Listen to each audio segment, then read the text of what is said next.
Hello dear students, today we are going to understand 11th class poem Father to Son, and this poem is written by Elizabeth Jennings. You can see here she is Elizabeth Jennings and she was an English poet. And dear students, let me tell you something about the poem initially. This poem highlights the internal conflicts of a father whose son becomes old enough to tell, to assert, or to define his own interest, thoughts, choices, decision and perception. ये poem एक universal problem को discuss करती है students कि कैसे जब बच्चे बड़े हो जाते हैं तो पेरेंट्स और चिल्ड्रन के बीच में एक गैप आ जाता है और वो गैप किसकी वजह से होता है? जनरेशन गैप की वजह से ही आता है। क्योंकि बच्चों की चॉइसेस, उनके लाइक्स और डिसलाइक्स जो हैं वो पेरेंट्स के लाइक्स और उनकी चॉइसेस से मैच नहीं करते, तो पेरेंट्स जो हैं वो अपने बच्चों को समझ नहीं पाते। यहाँ इस पोइम में आप स्टडी करेंगे कि कैसे एक फादर जो हैं वो असहाय हो जाते हैं, इतने असहाय हो जाते हैं कि वो अपने खुद के सन को समझ नहीं पाते। Okay students, let us understand now the poem line by line. Yes, here is our first stanza. I do not understand this child, though we have lived together now in the same house for years. I know nothing of him, so try to build up a relationship from how he was when small. See, bete, I means here father. ये poem जो हो वो किसके point of view से है? Father के point of view से है। Now here father shares his feeling about his relationship with his son, and now the father complains that he does not understand his own child. And though, halanki, however, we means they both means father and son, they have lived together. Together means ek saath, means in very close proximity, means with each other. Now means at the time when the father was speaking. In the same house means in the very same house. For years means for so many years, that is since the time his son was born. सी बेटे, क्या कहते हैं father कि मैं इस बच्चे को समझ नहीं पा रहा। फादर अपने ही बेटे को समझ नहीं पा रहे, हालांकि वो सालों से एक साथ रह रहे हैं और एक ही घर में रह रहे हैं। तो देखिए आयरनी देखिए, विडंबना देखिए, क्या कहते हैं? I know nothing of him. Now here father says that they have lived together for many years, but father knows nothing of his own son. He further says that he tries to build up a relationship with his son when he was small. वो कब से try कर रहे हैं कि वो अपने सन के साथ एक अच्छा हेल्दी रिलेशनशिप जो है वो बनाएं। See why, now a question arises here. Why is the father unable to understand his own son? The father is unable to understand his own son due to generation gap. What we see in today's modern age is that there is psychological and emotional gap between parents and children, between parents and young ones. And this gap creates misunderstanding and lack of attachment between parents and children. इस generation gap की वजह से parents और children में misunderstanding भी arise होती हैं और गैप भी काफ़ी आ जाता है। तो देखिए नेक्स्ट स्टेंजा को स्टडी करते हैं। Okay, the seed I spent or shown it where the land is his and none of mine. We speak like strangers, there's no sign of understanding in the air. This child is built to my design, yet what he loves I cannot share. See here, yet have I killed last में आपके यहाँ line given है, yet have I killed. तो यहाँ father जो है वो एक क्वेश्चन पूछते हैं, क्या कि द सीड आई स्पेंट, जो सीड मैंने स्पेंट किया, यानी कि जिस बीज को मैंने बोया। सोन क्या होता है? बोना। सोन टू स्कैटर सीड्स, जब हम बेटे अब कुछ फ़ायदा चाहते हैं, कुछ रिजल्ट्स चाहते हैं किसी चीज़ को, तो हम उसको सोन करते हैं। तो फादर क्या कह रहे हैं कि मैंने क्या अपने बीज को गलत जगह पर बोया, यानी कि अपने बच्चे को क्या मैंने गलत जगह पर जाने दिया। Now the father here wonders whether he has destroyed his own seed, means his own son, and he questions himself even whether he has already lost his own child due to this distance, or the freedom which he gave to his son to do whatever he liked to do. Why? Because the land is his. अब बच्चे की अपनी land है, क्यों? None of mine. Father क्या कहते हैं कि उसमें मेरा कुछ भी नहीं है। क्यों? क्योंकि बेटा जो है वो अब अपनी मनमानी करता है, अपने हिसाब से वो जो करना चाहता है वो करता है। तो फादर को क्या लगता है कि कहीं उसकी लिबर्टी की वजह से उसने कहीं इतनी फ्रीडम तो बच्चे को नहीं दे दी कि वो उस फ्रीडम को अब मिसयूज़ करने लगा है। Well, we speak like strangers, means father and son, they both speak like strangers. Strangers means like unknown persons. And now here father questions how his own blood has turned into an absolute strangers. Absolute stranger कैसे हो गया है अब उसका अपना बेटा। And there's no sign of understanding in the air, and there seems no sign of understanding in the air between the two. अब कहीं हवा में भी ऐसा नहीं लगता कि वो एक दूसरे को जानते हैं, पहचानते हैं, समझते हैं। तो बेटे यहाँ क्या कहना चाहते हैं पोइट फादर के through? Here father wants to say that whatever attempts he made and whatever pains and problems he faced while raising his own son are now in vain, because now his own son wants to design his own life कैसे? To according to his own wish, and does not like any kind of interference in his life.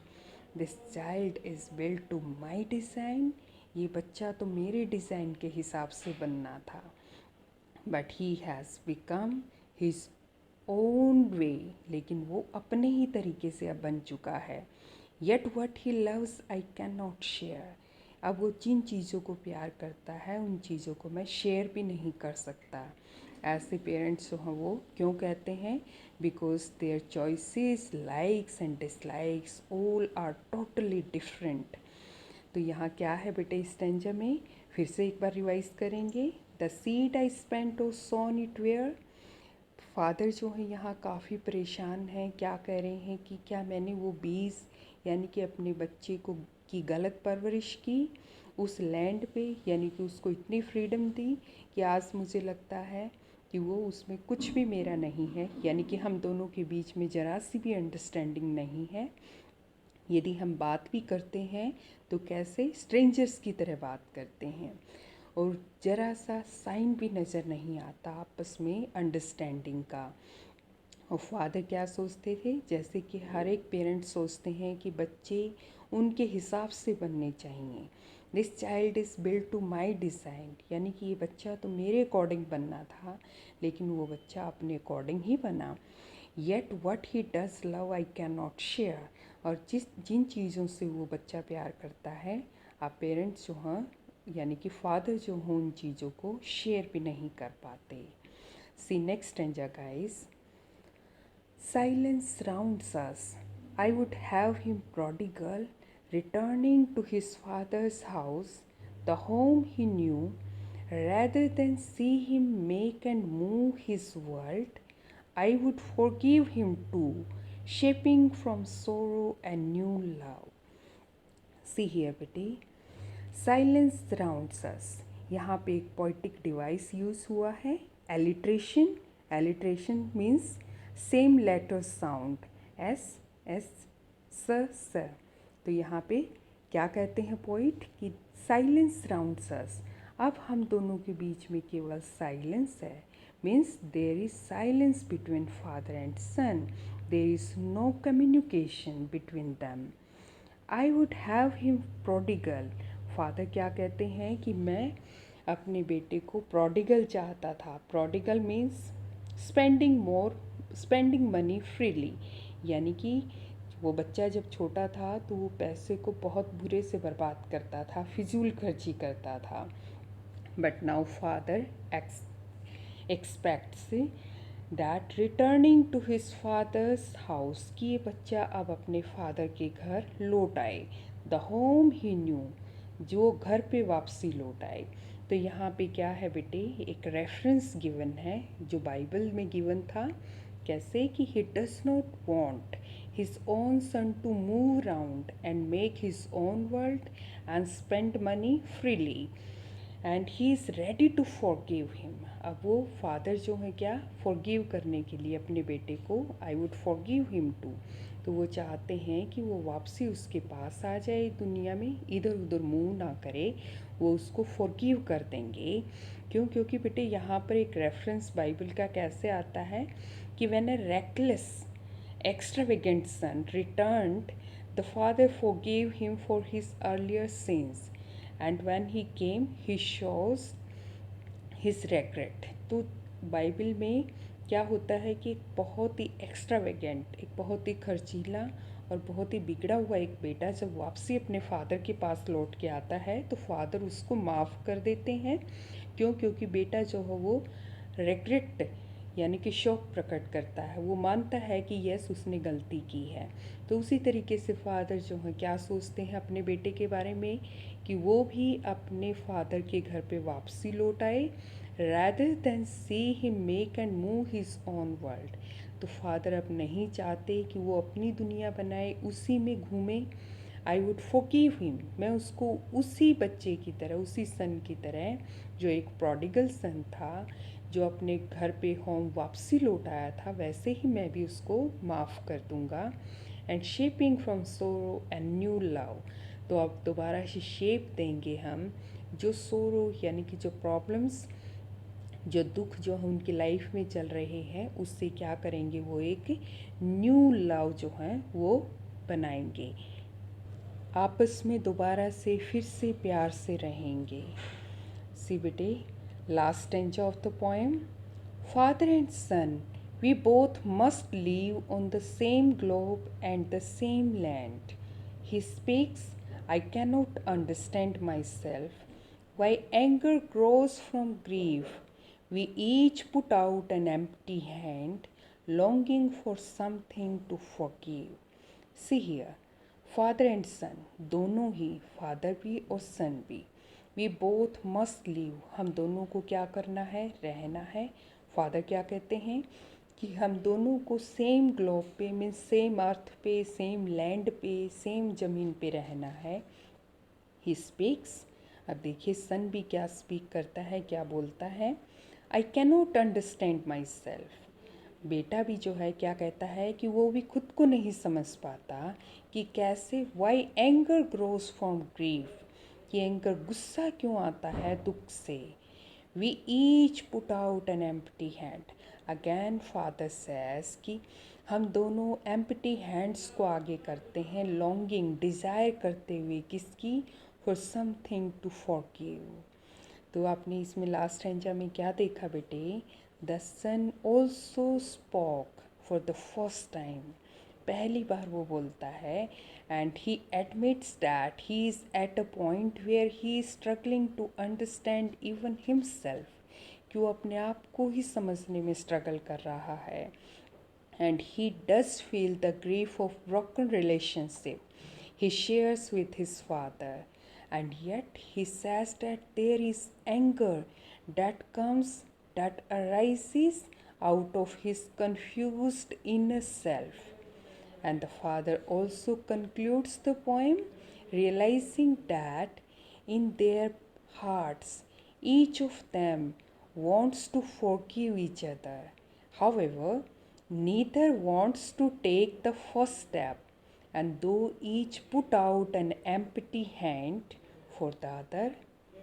But see here, bete, it is positive thing that at last they long for forgiveness and find a way to make things work.